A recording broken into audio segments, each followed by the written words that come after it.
Bonjour, bonsoir, bienvenue à Conflit de Génération, une émission de CEPAM, CEPAM Radio, CEPAM TV, sur CPAM TV. Effectivement, vous allez nous regarder, vous allez comprendre pourquoi Conflit de Génération. Plusieurs personnes autour d'une table.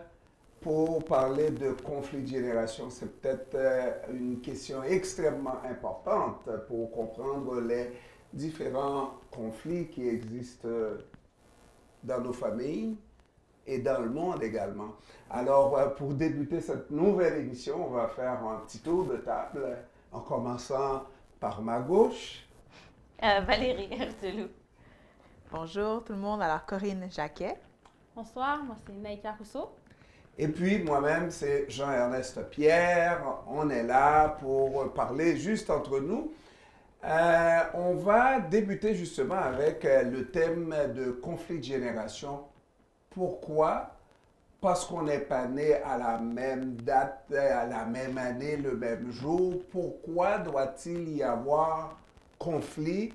Parce que je suis né avant vous, vous êtes né avant moi. Pourquoi il doit y avoir conflit, et on appelle ça conflit de génération. Est-ce que c'est nécessaire d'avoir des conflits de génération?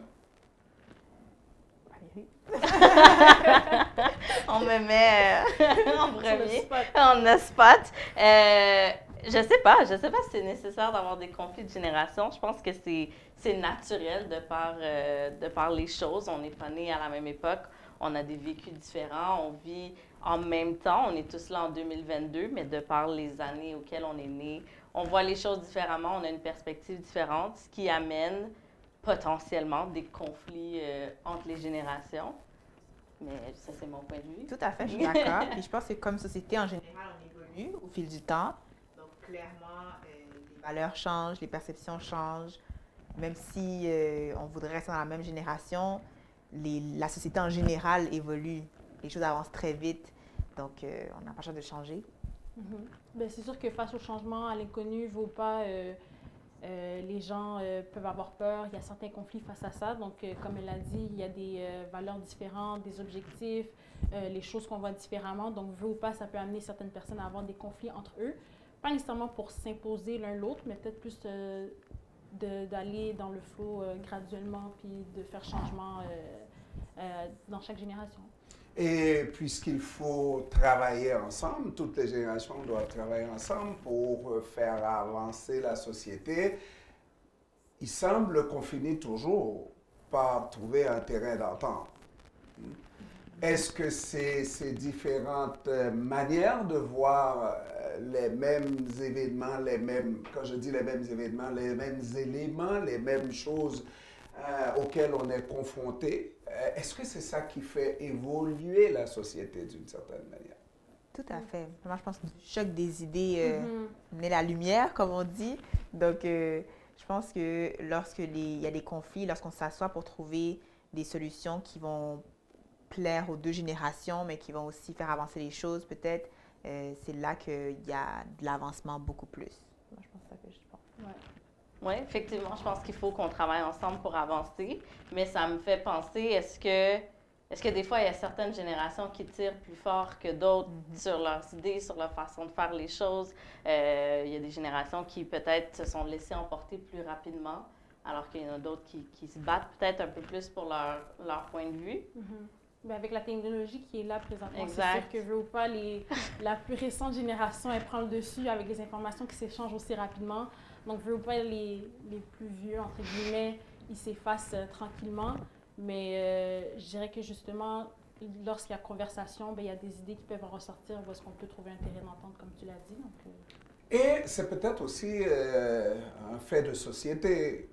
Moi, j'ai grandi dans une société où on était plus respectueux des aînés. On trouvait que c'était un plus-value. Une personne d'âge mûr était respectée et avait de l'autorité sur tous les plus jeunes, n'est-ce pas? Parce que, bon, dans certaines sociétés africaines, on dit même ça prend un village pour élever un enfant. Donc, on avait beaucoup plus de respect. Et ce que disait une personne d'un certain âge était toujours quelque chose d'important.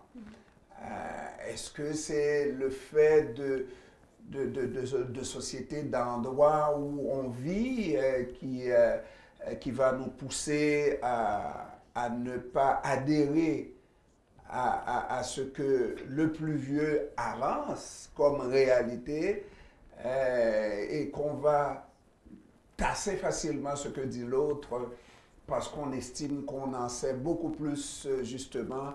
On a tous ces jeux, tous ces équipements technologiques à notre profit. Donc, on est plus éduqué, on est plus avancé que les aînés.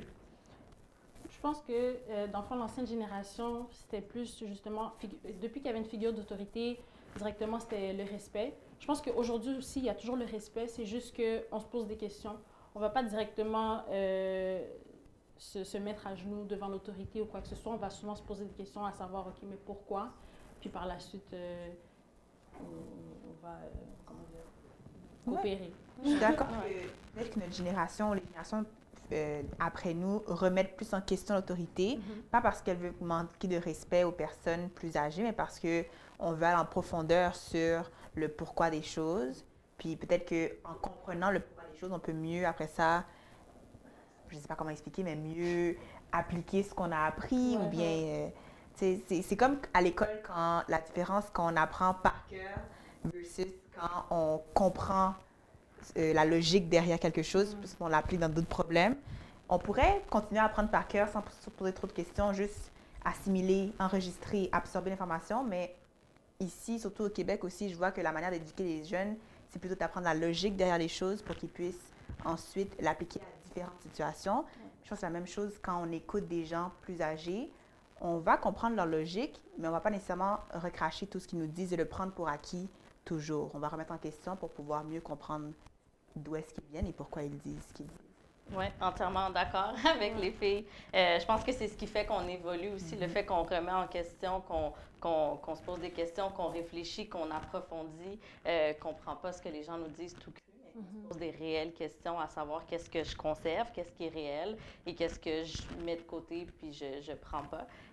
Puis je pense que l'apport de la technologie passe beaucoup par ça, par le questionnement de la façon de faire les choses, comment on veut avancer, comment on veut évoluer, comment on veut s'améliorer.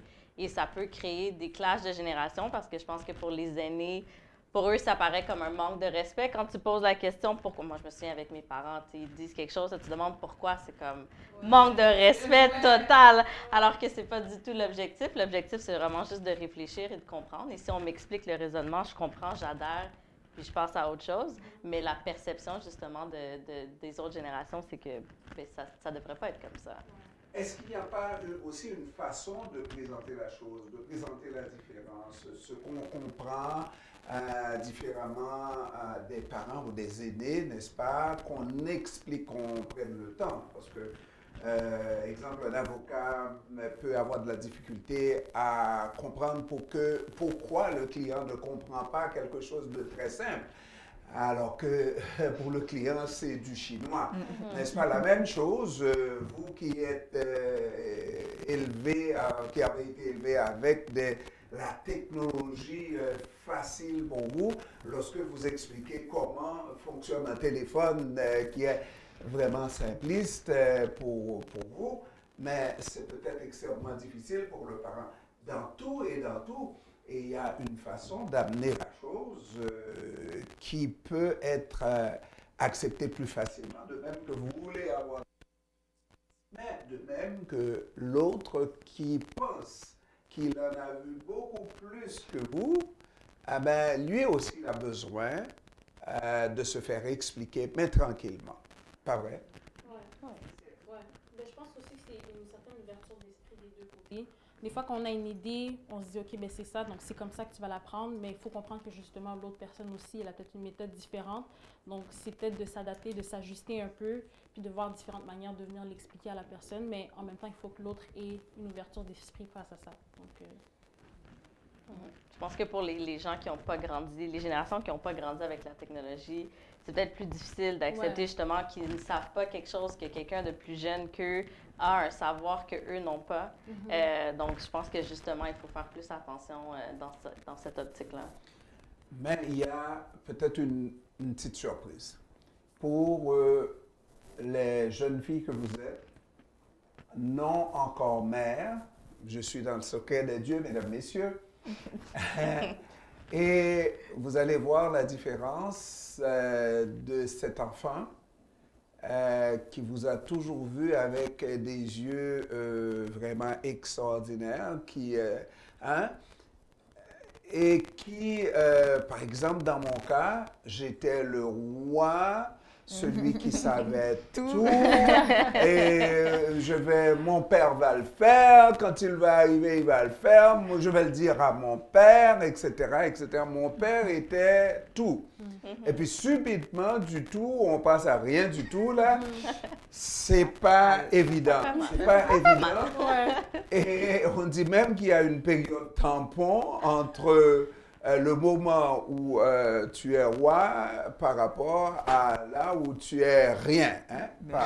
Alors, il y a une période tampon et on dit c'est peut-être le temps que l'enfant devienne à son tour père, mère, pour comprendre. Est-ce qu'on ne peut pas anticiper cette époque-là, cette réalité-là, cette période, à savoir, oui, on dit qu'il y a un moment où je vais être difficile, je vais être celui ou celle qui sait tout et qui voudra m'imposer, etc. Est-ce que je ne devrais pas, en conséquence, me calmer en disant c'est une période qui va passer. Et... Comme parent ou bien comme enfant, tu veux dire? Non, moi je veux dire, pas comme enfant, mais je parle surtout d'adultes, du jeune adulte. Les enfants, on les contrôle. Mais quand on perd le contrôle, c'est là où ça devient adulte, là. Où ça se prend pour adulte. Ça fait penser ce que tu dis à quand j'ai réalisé que mon père, justement, il n'était plus le dieu du savoir, c'est qu'on faisait des exercices de mathématiques, là. Quand tu es au secondaire, non, peut-être même pas secondaire, même primaire, quand on pratique les additions, multiplications. Puis il y a une méthode de faire en Haïti, une certaine chose, une multiplication, il y a un calcul à faire avant, mais ici au Québec, c'est complètement différent. Donc, quand on faisait mes devoirs, il y avait un clash culturel. Non, papier, on fait pas ça comme ça ici. Non, c'est pas ça que le professeur a dit. Là, tout d'un coup, le père se fâche. Hey, mais comment ça? Non, je te dis, ma méthode, c'est la meilleure. Donc, il y a toujours un clash comme ça. Maintenant, le parent ou bien la génération plus âgée pourrait refuser le changement puis croire que sa méthode est toujours la meilleure. Mais ça en demeure pas mal que les choses ont changé. Tu peux rester dans ta méthode, mais il y a d'autres méthodes qui existent maintenant. Donc là, il y a comme une espèce de pas de recul qu'il faut prendre puis dire, OK, peut-être que d'autres méthodes s'équivalent, mais c'est sûr c'est un clash, c'est un coup difficile à prendre pour les deux, pour l'enfant et le parent, là. Ils se checkent dans les yeux et disent, attends, mais tu connais pas tout? Comment tu sais pas cette méthode-là? C'est pas facile. Ouais, ça fait mal à l'ego. Pourquoi ça doit exister? Pourquoi? Parce que les méthodes changent, oui, la façon de faire, mais par exemple, en mathématiques, on va toujours arriver au même résultat. Oui, c'est ça, le principe reste le même. Et puis, enfin, je ne veux pas critiquer personne, mais le père devrait savoir, naturellement, ici, c'est pas comme ça qu'on le fait, et l'accepter. Plus facile à dire qu'à faire, c'est ça, plus facile à dire. Mais ça c'est... Mais il y a des choses qui ne changent pas. Il y a des choses qui sont universelles, c'est-à-dire les filles qui fréquentent des garçons. Alors, on va dans un autre sujet. Les filles qui fréquentent... Je ne sais pas si on peut aller là. Oui, mais on saute là. Hein? Les filles qui fréquentent des garçons, et celui qui le sait, c'est le père, celle qui le sait, c'est la mère, les dangers que ça peut comporter. Des fréquentations... un peu hâtive, n'est-ce pas? Ça ne veut pas dire qu'on ne peut pas avoir d'amis, là. Mais d'amis dans la chambre à coucher, ça c'est autre chose, n'est-ce pas? Il y a... et tout ça. Et parce que nous, on est passé par le même chemin, le chemin Roxham, quand on sait qu'il y a des dangers dans ça.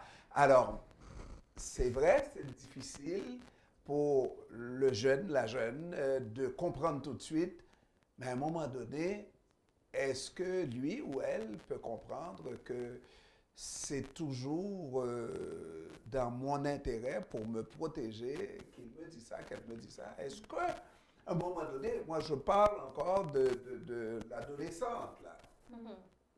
Hein? Ben, je sais pas, je pense que c'est une question de maturité. Il y a certaines choses que tu comprends pas tant que tu n'es pas adulte. Il y a d'autres choses que tu comprends pas tant que tu n'es pas parent toi-même. Fait qu'il y a un certain niveau de maturité. Je pense que du côté du parent, c'est de laisser l'enfant faire certaines erreurs de par lui-même pour apprendre justement, pour vivre ses expériences de la même façon que les parents l'ont vécu à leur âge et ainsi de suite. Ça fait partie de l'évolution de la société. Si on veut, on doit tous faire nos erreurs de jeunesse. Puis quand on va avoir des enfants, on va essayer de les empêcher de faire ces mêmes erreurs-là. Mais ils vont les faire aussi. Puis ça fait comme un peu partie du rôle du parent. C'est ça un peu. Ouais.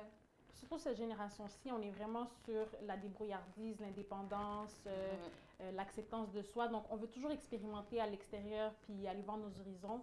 Donc, tu sais, malgré qu'un parent va nous dire « fais pas ci, fais pas ça », nous autres, on va être comme « ok, non, laisse-moi aller essayer pareil ». Puis une fois que, bon, ça réussit ou ça réussit pas, bien, par la suite, en autant que le parent y est ouvert à la conversation, où est-ce que l'enfant peut être à l'aise de venir discuter avec lui, je pense que c'est ça l'importance. Justement, dans les relations, puis surtout dans la communauté haïtienne, c'est parfois difficile d'aller parler « ah, j'ai un copain » ou « il y a quelqu'un que je fréquente » ou whatever. Donc, je pense que c'est vraiment d'être ouvert d'esprit, puis de laisser savoir à l'enfant que je suis là pour toi si il y a quoi que ce soit. Parce que les parents ont tendance à surprotéger l'enfant parce qu'ils pensent, et ça c'est un truc de génération aussi, que l'enfant, les générations plus jeunes sont plus faibles ou bien sont, je sais pas, ils sont plus à risque d'avoir des problèmes. Comme si eux, quand ils étaient jeunes, ils étaient plus forts mentalement ou bien plus débrouillards que nous. Mais finalement, on vit toujours la même expérience dans des différents contextes, mais on fait tous les mêmes erreurs. Puis ça ne nous empêche pas de devenir des adultes, des bons adultes sains d'esprit, là. Alors, il y a une différence. Moi, je pense que tout le monde sait que l'erreur fait partie de la vie. Tout le monde va faire des erreurs, mais les parents vont essayer par tous les moyens d'éviter les erreurs qu'ils ont faites à leurs enfants, ce qui est absolument impossible. Chacun va faire ses erreurs dans la vie et rendu à un certain niveau, eh ben, on aura parcouru vraiment des sentiers extrêmement difficiles. On se sera dépris de toutes ces difficultés-là et on en sort tellement plus grand, n'est-ce pas? Que celui qui a été élevé dans la ouate et tout simplement, et à la première difficulté, tombe, mais adulte, c'est beaucoup plus laid et beaucoup plus difficile à se relever, tomber adulte que tomber jeune. Mais il reste que il y a de ces expériences, même si on le sait, il y a de ces expériences, peut-être qu'on a déjà fait nous, mais qu'on voudrait par tous les moyens, je vous prends juste un exemple, entre plusieurs, une grossesse non désirée. Qui voudrait avoir à 15 ans, alors qu'on est enfant, nous, et que l'enfant porte un enfant? Ce n'est pas acceptable. Et là, on va voir le parent se fendre en quatre, et ce que vous pouvez éviter. Et éviter quoi? Éviter le début de la chose. C'est pas quand c'est arrivé que l'enfant est né là qu'il faudra essayer d'éviter.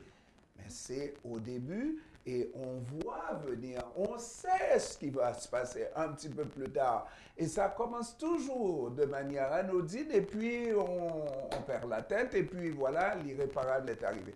Et c'est là où, en parlant de conflit de génération, ma génération va tout faire pour éviter, y compris se faire traiter de père contrôlant, de mère contrôlante, etc.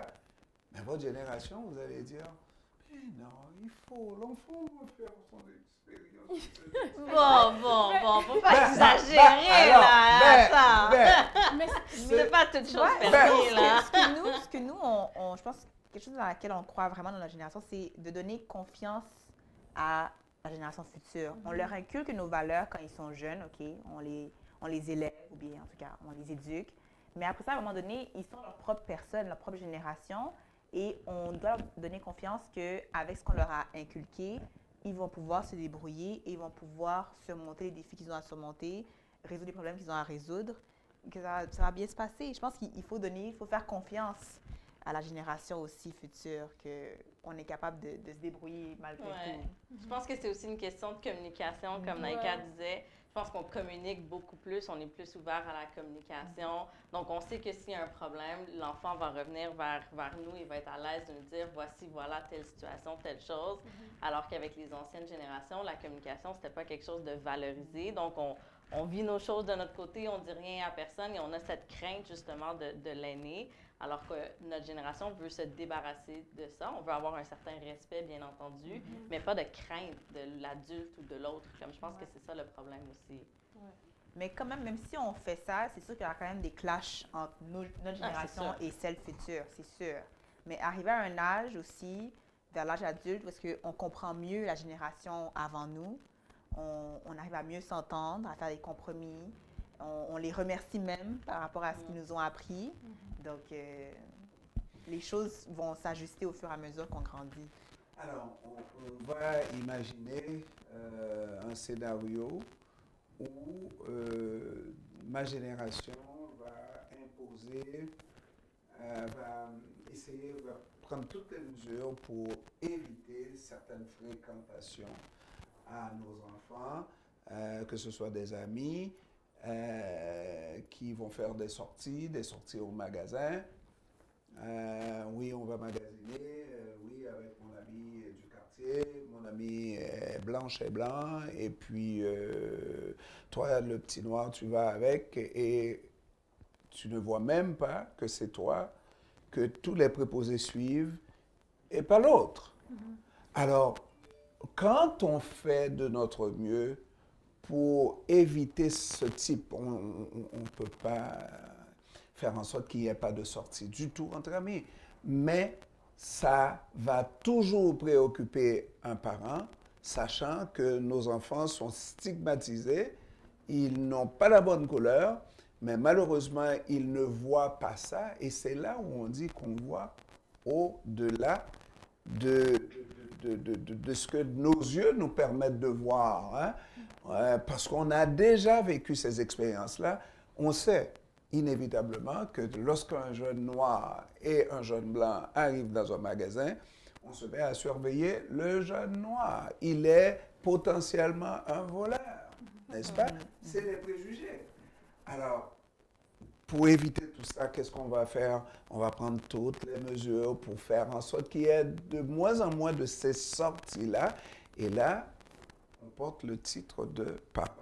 Mais est-ce que la solution... Je pense qu'on est tous la même chose.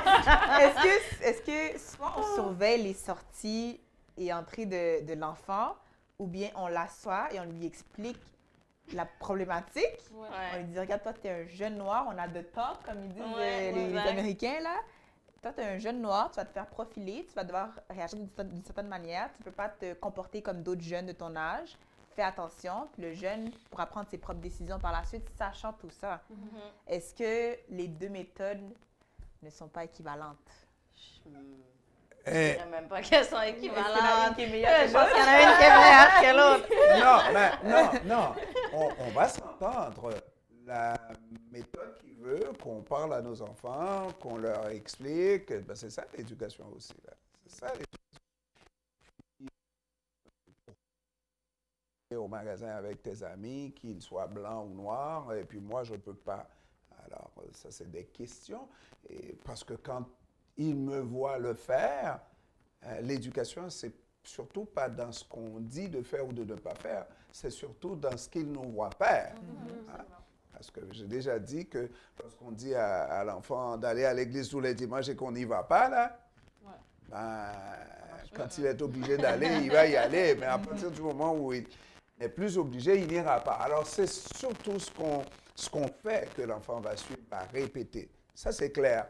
Mais par contre, ce que Corinne a dit, je ne peux pas voir le malheur, le sentir arriver, là, certainement est au bout, là. J'ai un policier qui a déjà dit à mon client, là, ton client, maître, marche sur le mur, son nez touche au mur presque. Hein? On voit l'affaire. Et laisser mon enfant y aller quand même. Ce jour-là, si je peux l'attacher, je vais l'attacher. Si je peux faire n'importe quoi pour l'empêcher d'aller vers des accusations, vers un crime, vers quelque chose, je vais l'éviter. Je vais l'éviter. Je ne peux pas dire, je lui dis ça, c'est comment dirais-je, je le mets devant le fait accompli, et là, il est en mesure de choisir et je te laisse choisir. Bien, c'est ton choix. Mal, c'est ton choix. C'est pas un parent comme moi. Hein? Oui, il faut faire confiance à son enfant. Je pense qu'il faut que tu aies confiance en ce que tu lui as appris, les choses que tu lui as montrées, les valeurs, la façon de se comporter. On lui explique la situation. On a de talk, justement, les différences entre noir, blanc dans la société dans laquelle on vit. Qu'est-ce que ça veut dire être un jeune noir aujourd'hui? Mais il faut aussi laisser l'enfant vivre certaines expériences difficiles. Il faut laisser son enfant frapper un mur. Des fois, je pense que c'est ça, être parent. De dire, je sais que tu vas frapper le mur, mais je vais te laisser le frapper quand même parce qu'il y a des choses que tu dois vivre par toi-même pour comprendre, pour apprendre, pour évoluer. Tu as beau lui dire, ça ne fonctionnera pas. Puis je pense que le danger de surprotéger un enfant, c'est que ben, l'enfant va sortir sans que tu le saches. Il va sortir la nuit, il va dire, ouais, OK, tu voulais pas que j'y aille, j'y vais pas, je te dis rien. Puis le lendemain, quand tu n'es pas à la maison, l'enfant sort quand même et va vivre cette expérience-là, peu importe ce qu'on fait. Donc, je ne sais pas si ça fonctionne. Puis non seulement aussi, justement, plus justement tu interdis à un enfant de faire quelque chose, puis il a envie de le faire. Puis veut ou pas, il faut créer la débrouillardise chez l'enfant. Une fois que le parent n'est plus là, qu'est-ce que l'enfant fait? Si mon parent il m'a dit, OK, ben c'est là qu'il faut que je reste, c'est ça qu'il faut que je fasse. Une fois que le parent n'est plus là, qu'est-ce que l'enfant fait? Donc, il faut qu'il vive ces expériences, il faut qu'il frappe un mur, il faut qu'il y ait qu'il apprenne dans la rue, entre guillemets, si on veut, là. C'est pas ça que je voulais dire, mais... Mais je pense que c'est bien d'apprendre dans la rue, oui, mais il y a... exemple, moi, j'ai fait une expérience avant mes 18 ans, qui était de boire, caler une bouteille d'alcool, et puis je regrette, c'était la seule fois où j'ai perdu connaissance. Voilà, je suis sûre que tes parents ne vont pas le faire. Non. Sinon, jusqu'à ce jour, tu serais comme, mais qu'est-ce qui arrive si je bois trop? Alors, t'essayes à 50 ans, là, c'est pas beau. La question, c'est de savoir, est-ce que toutes les expériences sont bonnes à faire? C'est vrai. Pas toutes. Non. Est-ce que toutes les expériences...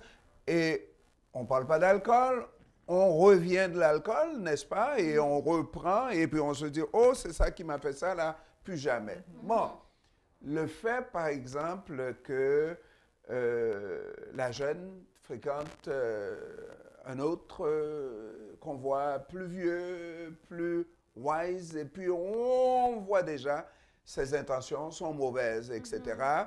Et puis, tu dis non à ta jeune, et puis elle refuse parce qu'elle doit faire ses expériences, hein, elle doit apprendre dans la rue, n'est-ce pas? Et puis... Ça va revenir, là. Et puis, quelque temps, c'est la prostitution, c'est des situations comme ça. On ne revient pas de cet état-là. On ne revient pas de cet état-là. Ça ne veut pas dire que la personne, la jeune, va mourir, non. Mais ça veut dire que la jeune va regretter toute sa vie. Mais ça, je pense que c'est pas... Oh, excuse-moi. Mais ça, c'est l'extrême aussi. Ben oui. Ton exemple, c'est l'extrême. Puis je pense que les parents sont souvent découragés en disant « Ah, ben l'enfant ne m'écoute pas, j'ai voulu lui répéter les choses, il ne m'écoute pas. » Mais comme enfant, là, comme adolescent, t'enregistres, t'entends tout ce qu'on te dit. Et au final, il y aura toujours une petite voix, quand tu vas vouloir prendre une décision, entre mauvaise et bonne décision, il y aura la voix de ton parent qui va être là, qui va te dire non, ma mère m'a dit de rentrer chez moi. Ma mère m'a dit que je ne suis pas une épave, que je dois rentrer à la maison. Le mot! Mais il y a toujours cette petite voix-là qui est là parce que finalement, on enregistre ce que le parent nous dit et ça reste dans nous, même si on ne veut pas l'admettre. On vous écoute, ça reste. Donc, alors moi, ce que je voudrais, nous allons continuer là-dessus, là, je voudrais que vous ne poigniez pas exemple sur vous. Vous avez fait une bonne fille. Vous êtes de bonnes filles. Je ne sais pas. C'est... Non, mais... quelqu'un de la rue. Mais comprenez que tout le monde n'a pas eu cette chance-là que vous avez eue. Non, c'est ça. Mais... OK? Mais c'est de voir comment, quand l'autre fait cette mauvaise expérience-là et fait une chute terrible, n'est-ce pas? Aller jusqu'à la prostitution, le proxénétisme et tout ça, là, ça, là. Est-ce qu'il y a une possibilité de revenir et de... C'est pas de mener une bonne vie après, là, mais c'est tout le regret de cette chose qui va rester incarnée dans la tête de l'autre, n'est-ce pas, pour la vie? Mais ça, je pense que c'est pas une question de génération, mais plus une question de personne. C'est depuis que tu as une idée dans la tête, tu fonces. Puis vraiment, c'est quand la personne hit rock bottom qu'elle va vraiment être comme, OK, finalement, c'est pas mon mode de vie, je devrais juste revenir, puis OK, peut-être aller prendre les conseils à mes parents, aller leur parler. Mais c'est pas une question de génération. Je pense vraiment que c'est la personne, quand tu as une idée dans ta tête, tu fais juste la faire. Tu peux pas dire à quelqu'un qui est décidé dans sa tête, tu peux pas faire ça. Elle est décidée. Donc, c'est vraiment à elle-même de réaliser que, OK, peut-être que c'est pas fait pour moi. C'est même chose quand le parent met un enfant au monde. Oui, c'est ton enfant, tu peux lui inculquer quelques valeurs, l'éduquer, mais à un moment donné, c'est sa propre personne. Ouais. Donc, je pense que l'exemple de proxénétisme, la jeune fille qui tombe là-dedans, mais je ne sais pas si on peut le généraliser à un seul type de fille, de jeune fille qui tombe là-dedans. C'est une personne unique qui est tombée là-dedans. Elle s'est fait avoir, elle s'est fait malmener, manipuler, mais est-ce qu'on peut décider, est-ce qu'on peut prévoir ça? Je ne pense pas, parce que c'est une expérience fréquentation. Moi, je pense que, on dit en français, dis-moi qui tu fréquentes, je te dirai qui tu es. Alors, on ne fréquente pas, parce que moi, je vais le voir à distance venir, n'est-ce pas? Et je le reconnais déjà là. C'est un petit morveux, il veut venir. Alors, je dis non, et toi, tu dis oui parce que tu es en amour, mais moi, je te dis, c'est pas de l'amour, c'est des ruses qui sont utilisées. On s'en va un peu hors sujet, mais quand même, les filles qui tombent là-dedans, ou les femmes qui tombent là-dedans, c'est plusieurs types d'âge, ça peut être une femme professionnelle qui tombe là-dedans, autant qu'une jeune fille de 13 ans. Je pense que c'est un préjugé de dire que c'est toujours la fille un peu stupide qui tombe là-dedans. Ça peut être n'importe qui tombe là-dedans dans le proxénétisme. Puis, donc, je ne sais pas si c'est une question d'âge ou de surveillance parentale. Non, mais ça arrive à tout le monde. Ça peut arriver à n'importe qui, à n'importe quel moment, n'importe quel...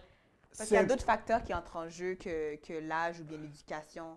Il y a aussi l'aspect de vulnérabilité. Puis, si le proxénète tombe sur l'aspect vulnérable de la femme ou de la jeune fille, qui va faire qu'elle va le suivre partout, puis qu'elle va l'écouter, qu'elle va être sous son autorité. Mais c'est certainement quelqu'un qui ne fait pas attention, quelqu'un ou bien qui est laissé à elle seule, souvent dans des familles monoparentales sans préjugés, ou bien alors des parents qui travaillent et qui ne suivent pas forcément, travaillent tout le temps et qui ne suivent pas forcément, ou bien des gens trop ouverts, des parents trop ouverts et qui ne voient pas le danger et le malheur, parce que souvent, le garçon qui est dans ces affaires-là ne se présente pas chez la famille, chez les parents de la fille, n'est-ce pas? Alors, moi, je dis, on prend des exemples extrêmes juste pour dire que il y a de ces situations-là pour lesquelles le parent aimerait comment se mettre à la place de son enfant. Pour éviter cette mauvaise expérience, parce que nous, la vie est derrière nous, notre avenir est derrière nous, mais toi, ton avenir est devant toi. Il faudrait que tu... exemple, dans des situations comme ça, mais il y a toujours des possibilités d'accusation, d'avoir un casier judiciaire et tout ça, pour prostitution ou je ne sais quoi. Mais c'est des choses qu'on voudrait éviter à nos enfants. Et on est prêt à tout faire, y compris se mettre à la place de l'enfant, pour lui éviter une expérience aussi amère. Et je reviens encore, la différence de génération, c'est de me dire, oui, je sais, elle doit faire son expérience. Le gars doit faire son expérience. Il ne sera jamais moi. Il est une personne totalement différente de moi.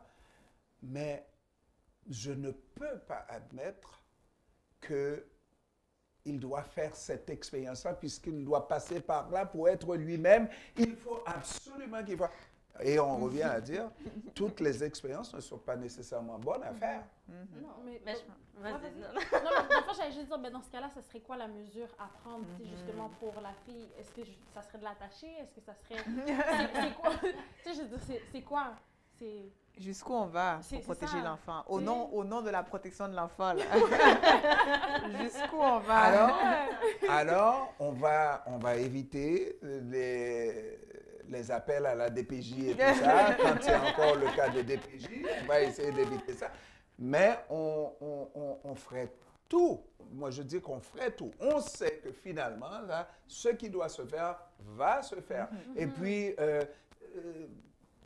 Naïka ne sera jamais Corinne, jamais Valérie. Ça, c'est clair. Chaque personne a... Mais la mère de Naïka va vouloir tout faire pour que Naïka n'ait pas cette expérience amère. C'est ça qu'il faut comprendre. Et puis moi, je voudrais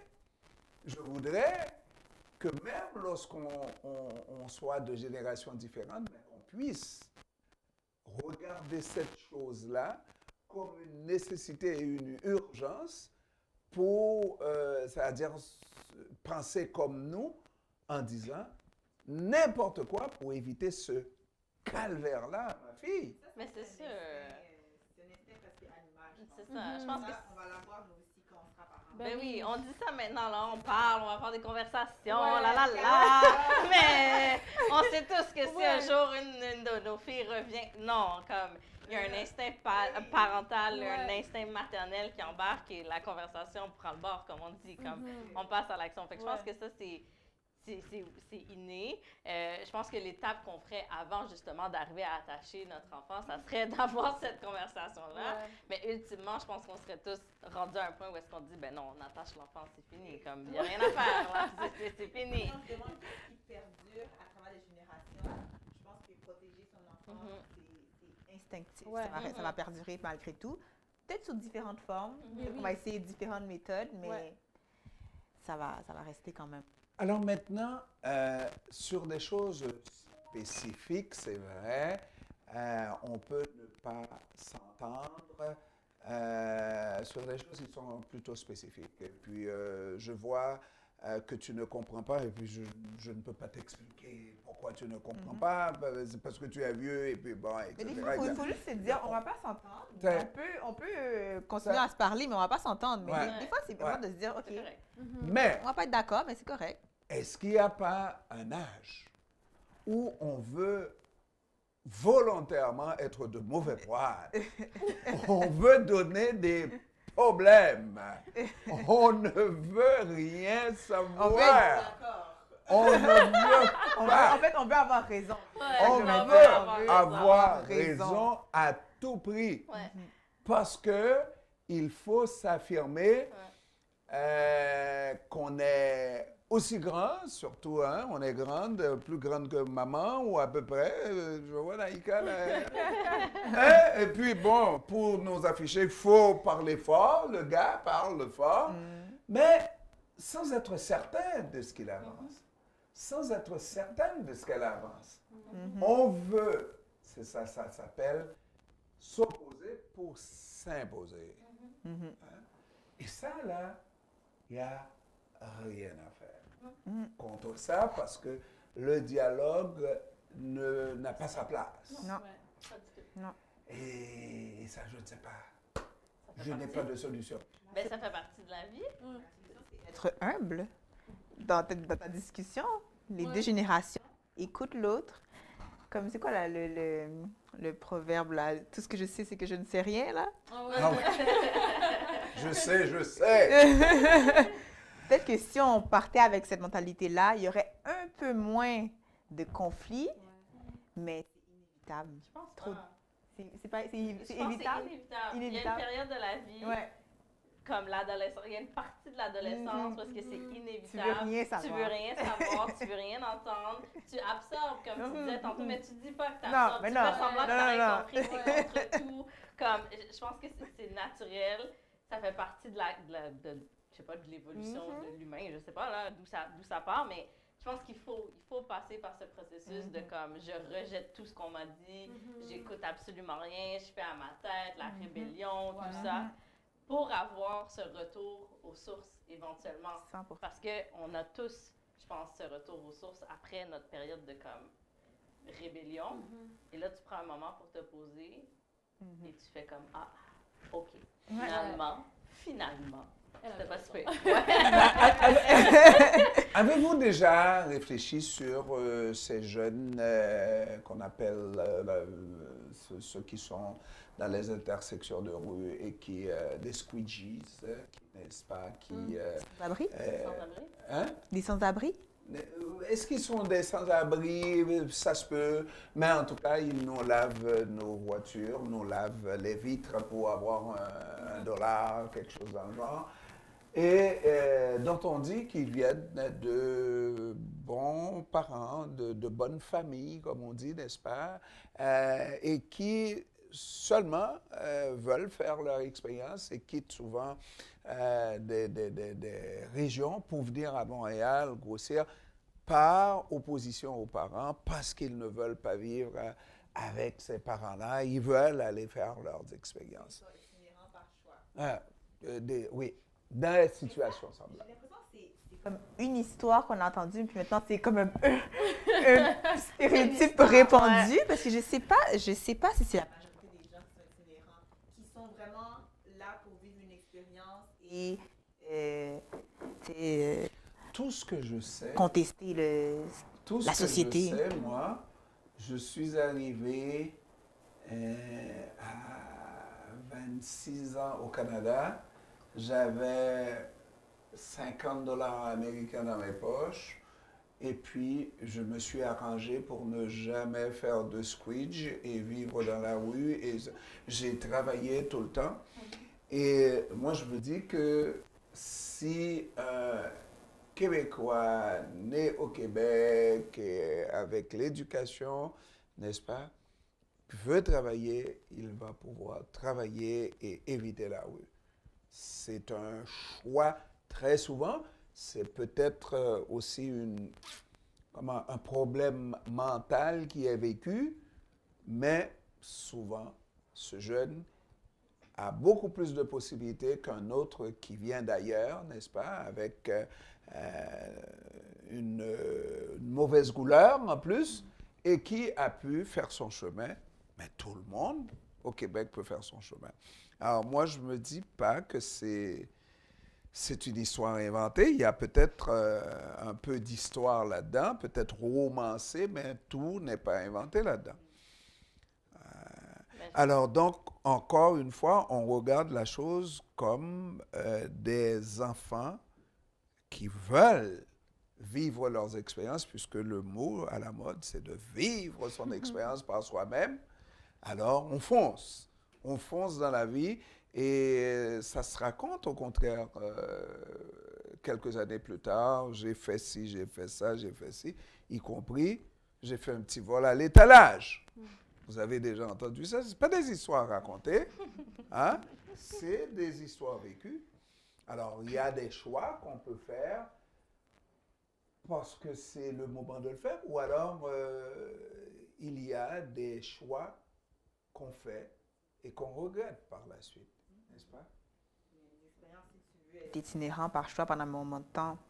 Je vois rien de mal là-dedans. Tu travailles pour ton argent. Tu vis humblement. Tu vis avec peu, très minimaliste. Je vois rien de mal là-dedans, personnellement. Tu fais pas de... C'est rien d'illégal. C'est un choix. Maintenant, comme parent, est-ce que tu peux approuver ça? Probablement pas. Comme parent, tu veux que ton enfant ait un toit, tu veux qu'il mange, tu veux qu'il soit en santé. Mais c'est une expérience qui peut être vécue. Je vois rien de mal là-dedans. Je pense que c'est ça aussi avec la génération, comme je disais, c'est vraiment comme l'acceptance de soi.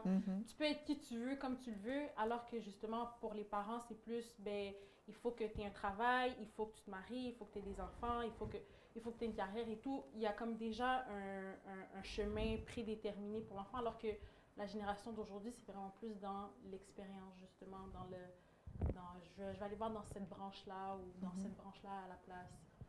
Donc, puis souvent, je pense qu'on réussit peut-être mieux parce qu'on trouve notre voie un peu plus. On trouve notre domaine qu'on est vraiment passionné, dans lequel on est vraiment passionné. Donc, peut-être qu'on réussit mieux aussi professionnellement après parce qu'on s'implique plus dans ce qu'on fait. C'est pas juste un job. Tu sais, les jobs, c'est quand c'est un travail pour survivre, là. Nos parents ont dû le faire. Mais si vous aviez eu le choix comme génération, comme on a le choix, nous, maintenant, de choisir notre profession, choisir notre horaire de travail, choisir ce qu'on met en priorité, famille, enfants, mariage, etc., je pense que vous l'auriez fait aussi, ces choix-là. Peut-être parce que c'est une question que vous n'avez pas à l'époque la chance d'avoir ces choix-là. Oui, c'est très vrai, mais encore une fois, là, et puis on est très heureux que vous ayez beaucoup plus de choix que nous, là. Des bonbons et de toutes les couleurs, de toutes les sortes, c'est bon, c'est bon, c'est bon. Mais trop, c'est comme pas assez. Des fois, ça, je suis d'accord. Ça peut causer problème d'une certaine manière. Ça peut causer problème dans le sens où on devient fou avec tout ça. Tout ça. Étant donné que j'ai des loisirs, moi, d'aller vivre chez mon oncle, bon, je pars chez mon oncle. De mon temps, mon oncle dirait non, tu retournes chez ta mère, ok là? Parce que bon, on n'accepte pas ça. Bien beau là de passer 2-3 journées, mais non, tu n'habites pas, tu vas chez ta mère. Alors, autant de choix peut tuer le choix, le bon choix. Trop de choix peut tuer le bon choix. Des fois, quand on n'a pas le choix de réussir, c'est la réussite. Et puis, c'est vous qui avez travaillé pour qu'on ait plus de choix, pour qu'on ait une meilleure vie. Non, mais on veut la meilleure vie pour vous, mais pas de folie quand même. Pas de folie dans le sens que si on a trop, on peut vouloir vraiment tout faire, mais on ne peut pas tout faire. Alors, on le sait qu'on ne peut pas tout faire. Si on n'avait pas autant de choix, peut-être que, oui, on s'astreindrait à faire ce qu'on a à faire. Parce qu'il y a une chose. Les Haïtiens disent, vous avez 2 pieds, mais vous allez quand même dans une seule direction. À vouloir aller à toutes les directions, ça ne marche pas. Alors, c'est la possibilité d'avoir de l'argent, les prêts et bourses, et d'avoir de l'argent des parents, et des possibilités d'étudier à droite et à gauche, et tout, même si c'est les arts plastiques ou les arts, quand même, là, les années sympathiques. Tandis que moi-même, moi, je n'avais pas autant de choix. Je devrais étudier et terminer le plus rapidement possible pour élever ma famille. Ma famille, je n'en avais pas là, mais au moins je voyais ma mère qui faisait des sacrifices et je voulais changer de niveau de vie d'une certaine manière. Mais vous êtes déjà au top. Vous ne travaillez pas, vous êtes au top. Hein? C'est encore drôle. Moi, je serais très fort. Mais je pense que ça part de l'éducation des valeurs qu'on donne aux enfants, de justement, tu as 48 000 choix, mais de par les valeurs que je t'ai inculquées, le travail, de travailler fort, la valeur de l'argent, tout ça, l'enfant va ultimement faire les bons choix malgré toutes les possibilités de faire des mauvais choix, de faire des erreurs et tout. On revient à la base. Si j'ai les bonnes valeurs, j'ai un bon encadrement de mes parents, je vais ultimement m'en aller dans la bonne direction. J'ai pas d'autre choix. Donc, je pense qu'il faut miser sur ça, sur l'éducation qu'on fait des enfants à la base. 100%. Et c'est vrai aussi que, alors je vais être en contradiction avec tout ce que j'ai dit, qu'il faut faire ce qu'il faut faire. Les pas qu'il faut faire, il faut les faire et au moment où on doit les faire, sinon on risque à 70 ans d'avoir, et c'est laid, hein? Un pépère qui regrette. Une petite fille de 20 ans, c'est laid en maudit.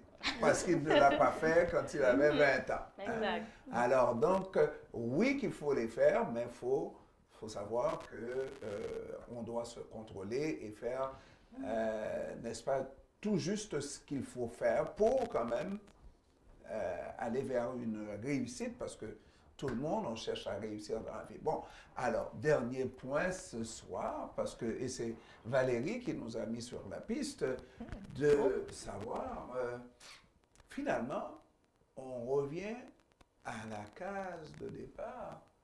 Toujours, lorsqu'on a une bonne éducation, même lorsqu'on croit qu'on n'a rien retenu, qu'on s'était fermé les oreilles de ces charabias, c'est ce qu'on dirait, que les parents nous disaient, mais il y a quand même quelque chose qui est resté.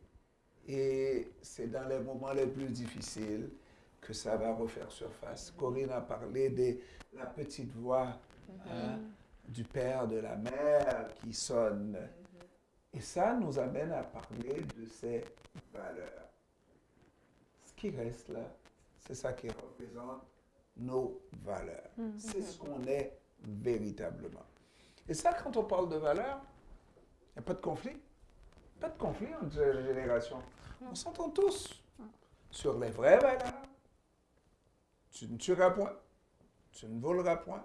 Adultère, ça c'est autre chose. OK? Voilà. Adultère, c'est autre chose. Adultère, c'est autre chose. Conflit. Les valeurs de base. Oui, c'est ça. C'est pas clair encore. On n'a pas défini là, la position de chacun. On n'ira pas, n'est-ce pas?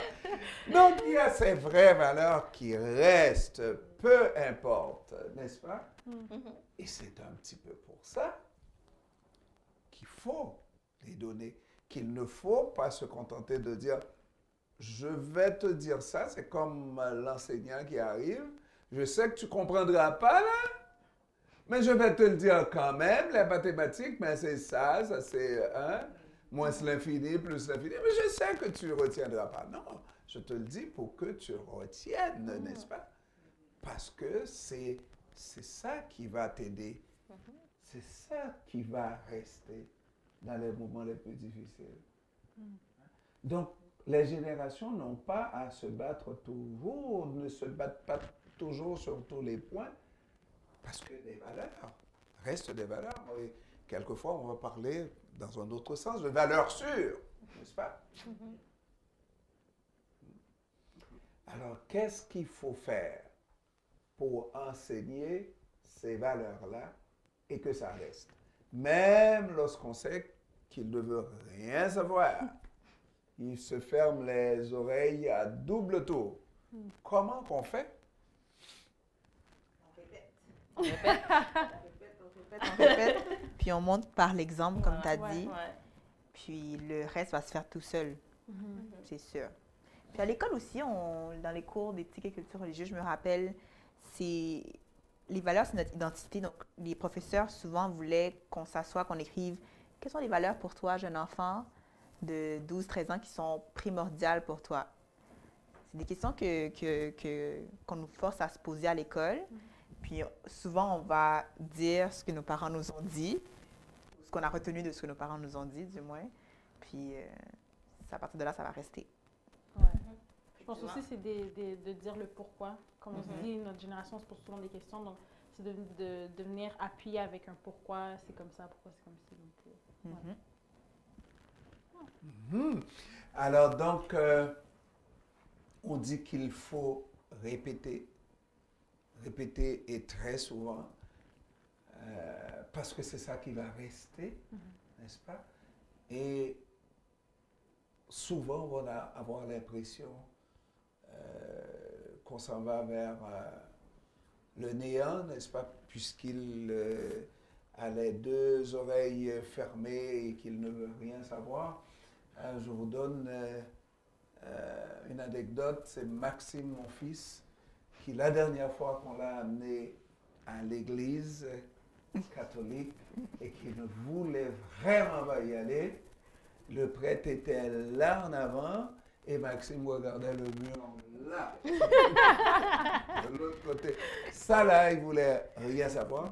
Et je dois vous dire que, oui, moi j'ai ma façon de fonctionner avec mon Dieu. C'est pas la façon de tous les autres, mais ça c'est une valeur sûre aussi. Il faut avoir la crainte de Dieu. Il faut avoir la crainte de quelque chose, n'est-ce pas? Quand un jeune ne croit qu'en la technologie ou les technologies et il ne croit en rien d'autre, mais ma foi, quand la technologie va changer, qu'est-ce qui va rester? Il y a des conflits, il y aura toujours des conflits parce qu'il y a des valeurs qu'on pense sûres, mais qu'ils ne sont pas sûres finalement. Comme la religion, on pense que c'est quelque chose qu'on va pouvoir donner, inculquer à nos enfants, mais finalement, ça ne passe pas via le canal des valeurs. Il y a un blocage, donc c'est là que les conflits naissent vraiment. Non, mais est-ce qu'on va faire un conflit sur la foi de quelqu'un? C'est vraiment très particulier. Oui, je veux comprendre que Naïka est peut-être dans une famille où on prie, mais pendant que ses parents prient, peut-être qu'elle a autre chose dans sa tête, tandis que ses parents peuvent être ailleurs et elle pense à son Dieu, etc. C'est tellement plus personnel qu'on ne peut pas rentrer dans la tête de l'autre pour lui inculquer quelque chose, bien qu'on essaye de faire ça pendant que nous sommes jeunes. Mais c'est des valeurs universelles qui sont littéralement données à tout le monde. Il suffit que les parents fassent un petit effort pour pousser et surtout que les parents donnent les bons exemples. Alors, j'ai pensé à vous dire que la pire des choses à faire, c'est de penser que l'éducation qu'on donne à nos enfants, c'est celle qu'on leur demande de faire ou de ne pas faire. Alors que l'éducation qu'ils vont appliquer tous les jours, c'est celle qu'ils te voient faire. C'est ça qu'ils vont répéter. Les enfants sont comme 100%. Des tampons. Et ils reproduisent exactement ce qu'ils voient les parents faire tous les jours, n'est-ce pas? Alors donc, on dit que les valeurs, quelles sont les valeurs les plus sûres qu'on voudrait inculquer à nos jeunes? La famille. La famille. Le respect. En gros. Avec ça, c'est une bonne base. La famille, le respect, t'es pas mal en business avec ça. Le savoir-être en société, vivre collectivement. C'est des valeurs sûres et là, on est certain que même en difficulté, le jeune va penser que la famille c'est sacré, puis bon, et c'est peut-être sa planche de salut, pas vrai? Peut-être sa planche de salut. Et puis, alors donc nous sommes rendus pas mal à la conclusion de cette émission. C'est de regarder les points qui nous ont marqués. Si, il y a des points qui nous ont marqués à cette émission. Qu'est-ce qu'on a dit? Bonne question. On n'a rien retenu, tu vois. a Notre beaucoup génération, on parlé. n'écoute pas. On a dit qu'il faut répéter souvent. On retient parler, rien. et reparler à satiété, n'est-ce pas? Que finalement, il va rester quelque chose. Moi, j'ai retenu que il y aura des périodes dans nos vies où on ne va pas s'entendre, mais qu'éventuellement, les conflits vont diminuer, puis on va plus se rapprocher au niveau des points de vue. On va se rapprocher au niveau des points de vue avec le temps. Hein? Avec le Avec temps. le temps. Moi, j'ai retenu aussi qu'il ne faut pas trop s'en faire, surtout bon, lorsque, bon, dans la jeune vingtaine, elle est difficile, il est difficile. Il faut espérer jusqu'au moment où elle va devenir mère, où il va devenir père, pour comprendre. On n'a pas dit ça, hein? Mais pour comprendre, permettre aux jeunes de comprendre, de faire l'expérience de père, l'expérience de mère. Et là, il comprend ce que la mère a enduré. Et là, il comprend ce que le père a enduré. Et à ce moment-là, il redevient comme avant, comme il avait 5 ans. Il avait 5 ans, n'est-ce pas? Avec son père. Mon père sait beaucoup de choses, c'est pas moi qui sais tout. Et quoi d'autre? Est-ce qu'il y a autre chose? Sinon, on fait... Parce que nous sommes dans la conclusion de cette émission. Est-ce qu'il y a autre chose qu'on a retenu? Non? Ben, je pense que... Alors, comment on pourrait, avec ça, définir des conflits de génération? C'est-à-dire, est-ce que c'est inévitable, des conflits de génération? Est-ce que c'est des conflits imaginaires? Est-ce que c'est normal qu'il y ait des conflits de génération? Est-ce que c'est des conflits véritablement ou des distorsions de points de vue, des différences de points de vue uniquement? Hein? Et que, au-delà de ces, entre guillemets, conflits, il y a ces valeurs qui vont nous permettre, entre différentes générations, de la même famille aussi, la famille est sacrée, de nous retrouver et de pouvoir se donner la main pour construire cette société en devenir toujours, n'est-ce pas? On est d'accord. Ouais. Je pense que justement le conflit est inévitable, mais la conversation aussi, c'est quelque chose aussi qu'il faut avoir. Puis que les valeurs qu'on essaie d'inculquer, veut ou pas, justement, l'enfant entend, il y a une graine que tu as posée dans sa tête, puis c'est elle qui va finir par la nourrir avec les expériences qu'elle va vivre, puis, comme tu as dit, retourner à la source quand ça sera le temps. Conclusion, Valérie? Ben, je pense que si on garde tous un esprit ouvert, génération après génération, on va peut-être diminuer le taux de conflit ou le niveau de conflit qu'on vit entre les générations, là, de se garder ça en tête. Ouais. Corinne, conclusion? Moi, je pense que le conflit aussi de génération, c'est un choc des idées et c'est pas nécessairement négatif. Ça peut être très positif. Alors, je vous remercie toutes, mesdames, et puis nous devons remercier également Dridi Bader qui était dans la régie technique. On va se retrouver la prochaine fois. Merci, c'était donc Conflit de génération. Merci, au revoir.